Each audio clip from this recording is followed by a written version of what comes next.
Et pour commencer cette émission, j'ai le plaisir de recevoir Andrea Stilacci. Bonjour. Bonjour. Vous êtes le président et fondateur de l'agence Hérésie et vous venez de lancer avec l'agence italienne indépendante Armando Testa une nouvelle agence de communication. Elle s'appelle 777. Elle est entièrement dédiée au groupe Stellantis et notamment à la marque Dacia.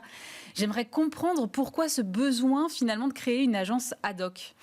Oui, les besoins est né en même temps du lancement de la compétition pour plusieurs marques du groupe Stellantis, dont Lancia. Et on a décidé, on se connaissait depuis un petit moment, avec Armando Testa, qui est la plus grande agence indépendante en Italie. Et on s'est appelé et on a dit, mais pourquoi pas, on peut mettre en synergie l'ADN d'Hérésie et l'ADN d'Armando Testa. On est des agences différentes, mais une est basée à Paris principalement, l'autre à Turin.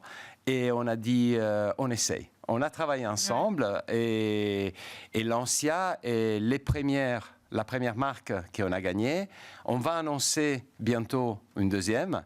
Et notre développement continue en harmonie avec le développement de Stellantis. On commence à bien se connaître avec les groupes et on commence à avoir la confiance de leur part. Oui, c'est excitant. Pourquoi 777 ? Parce que 777, moi, ça me fait penser à Boeing. Oui, alors c'est un nom parce que on a regardé et la distance exacte, 1 kilomètre, entre les centres de Paris et les centres de Turin, c'est 777 kilomètres. Ah, très drôle. Voilà, c'est pour ça que 777 est né. Si on pense aussi, les deux villes, Turin et Paris, sont les centres, les headquarters de Stellantis. On se souvient, PSA d'un côté, FCA de l'autre, avant la fusion. Et les deux agences sont Paris et Turin.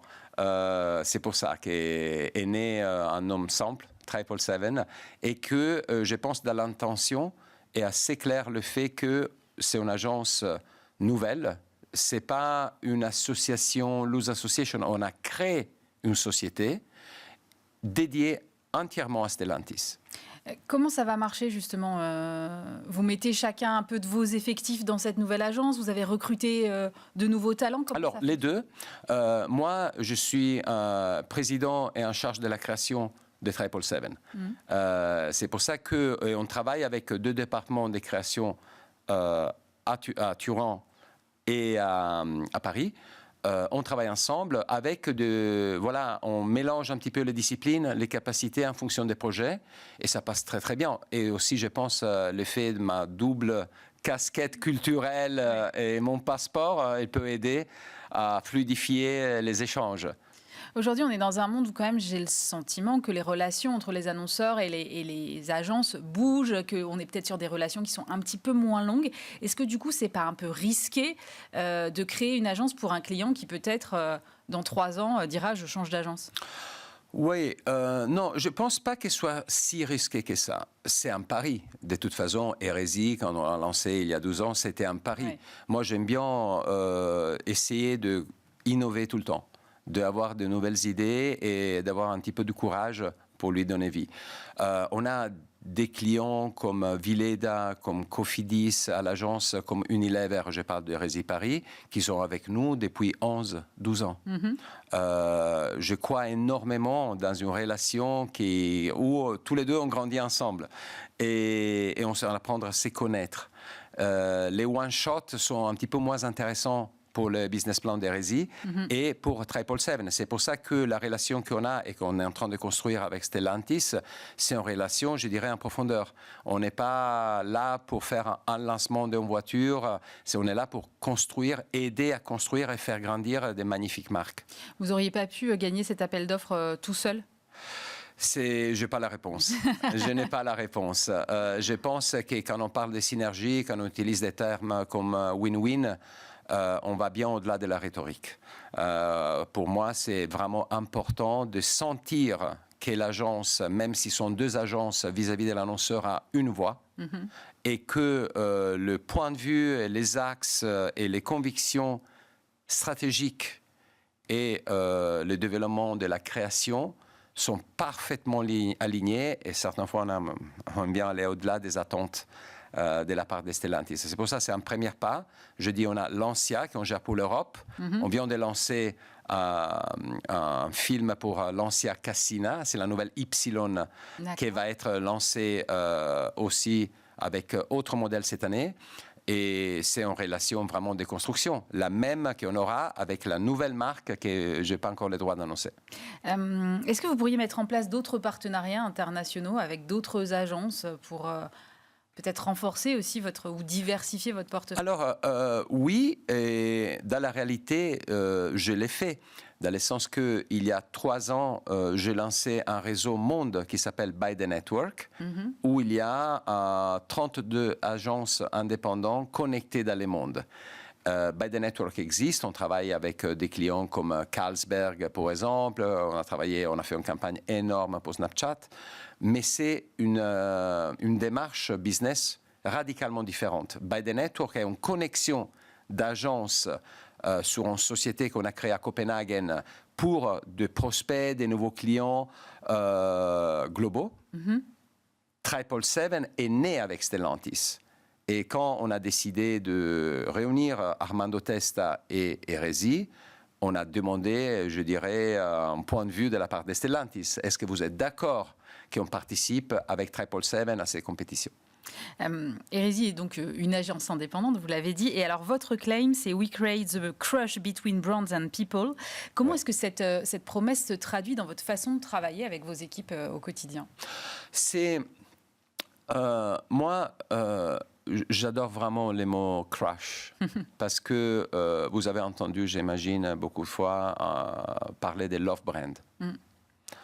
Mais avant l'amour, il y a un moment de crush. C'est un moment où les drives, c'est les cœurs. Après, les cerveaux post-rationalisent. On aime bien cette énergie-là. On aime bien que le crash, il peut aider les marques à mieux se connecter au public, aux consommateurs, pour simplement déclencher un changement dans leur façon d'agir et de penser. Et quoi de mieux d'un crash émotionnel? Et c'est pour ça, Hérésie, au-delà de l'above the line, des campagnes, on a aussi un know-how très fort dans les activations, j'appelle ça les feux d'artifice, dans l'univers du social. Et ça réveille des émotions, au-delà du GRP classique. Et on y croit beaucoup à ça. Et les crashs, ça ne change pas la façon de travailler à l'interne. Ça ne change pas du tout. On travaille plus ou moins comme les autres agences. Je pense que la chose qui change, et quand on a les résultats finaux, sont les questions qu'on se pose. Est-ce que ça va dans cette direction? Est-ce que la chose qu'on a créée peut générer du crash? C'est la question à la fin du procès. Les procès dans les agences, chacune a ses recettes, mais elles se rassemblent un petit peu. Quelle serait la campagne qui symboliserait le mieux ce crush? Je dirais, plutôt qu'une campagne, je dirais les travaux qu'on a fait et les résultats qu'on a eus avec Prime Video. Oui. C'est un client qu'on a suivi pendant 4 ans et demi. Et on a pu constater la puissance du crash avec les résultats qu'on a eus de beaucoup d'activations qu'ils ont plu au public et ils ont plu aussi au jury des prix dans le monde entier. Justement, vous êtes l'agence indépendante la plus primée d'Europe. Ouais. Qu'est-ce qui vous distingue d'un point de vue créatif? On est l'agence indépendante sûrement plus primée en France et on est dans les top 10, en 2023, on était dans les top 10 monde. Et du point de vue créatif, je dirais sûrement l'innovation, sûrement la capacité de faire des ponts avec les gens, de donner vie à découvrir des insights très forts et mettre les ailes sur cet insight de façon complètement inattendue. Beaucoup de choses qu'on fait et qu'on a fait avec Prime Video, par exemple, et autres annonceurs, je dirais, sont des prototypes. Et des choses qu'on se pose aussi la question, est-ce que quelqu'un a fait ça avant? Est-ce que c'est le premier acte de communication avec ces genres d'architecture? Et je pense à l'innovation, au-delà, bien entendu, de la capacité créative et la capacité d'exécution. Ça veut dire que vous aimez les prises de risques, si ce sont des premières à chaque fois? Toujours. Moi, personnellement, toute ma vie professionnelle a été liée à une prise de risques. Je dirais toujours 80% de comfort zone, de connus, 20% de complètement inconnus. C'est pour ça que vous avez appelé votre agence Hérésie? Un petit peu. On a appelé l'agence Hérésie parce que à cette époque-là, il y a 12 ans et encore aujourd'hui, on sentait les besoins d'une agence qui raconte des histoires des marques et qui vive les métiers comme une vraie alternative. À l'époque, je parlais de dogme, de l'orthodoxie de certains réseaux et ça me fait plaisir parce que j'ai échangé avec un ami, Arthur Sadoun, qui, quand on a ouvert... oui, qui est président de Publicis, et c'était un des premiers qui est passé à l'agence quand on avait ouvert, et on a échangé avec lui, et on était à côté de Publicis, et on a parlé beaucoup du métier, et je pense qu'une agence indépendante, il n'y a pas énormément en France, comme Hérésie, qui est là depuis 12 ans, pour moi, chaque année doit être différente. Chaque année, on doit raconter une histoire différente, on doit changer parce que simplement, les gens changent, la technologie change, notre façon de vivre le quotidien change. Et aujourd'hui, la technologie rentre dans les émotions des gens en profondeur et on ne vit pas de la même manière. Alors, on ne peut pas faire une agence de la même manière comme on l'a fait, nous, en 2010 ou en 2025, en 2015. Sur la technologie, justement, quelle est... Selon vous, l'apport ou le risque que vous identifiez aujourd'hui, au moment où tout le monde parle d'IA générative? Oui, il n'y a pas... Je pense que il n'y a pas de risque. J'entends beaucoup parler des risques. Moi, il faut, quand quelque chose, on ne peut pas l'arrêter, il faut trouver la meilleure façon pour dialoguer avec l'innovation, pour être tous les deux de même côté. Et je pense que l'AI, on ne doit pas l'utiliser de façon cosmétique. Si on voit les investissements que WPP et Publicis, ils sont en train de faire dans l'AI, sont des investissements qui vont au-delà simplement du business. Moi, je trouve que c'est extraordinaire donner vie à une démarche culturelle vis-à-vis de notre façon de vivre le métier et de créer les idées. C'est pour ça que nous, on utilise bien entendu l'AI, mais pas du tout de la même façon qu'on va faire dans 6 mois. Pas du tout.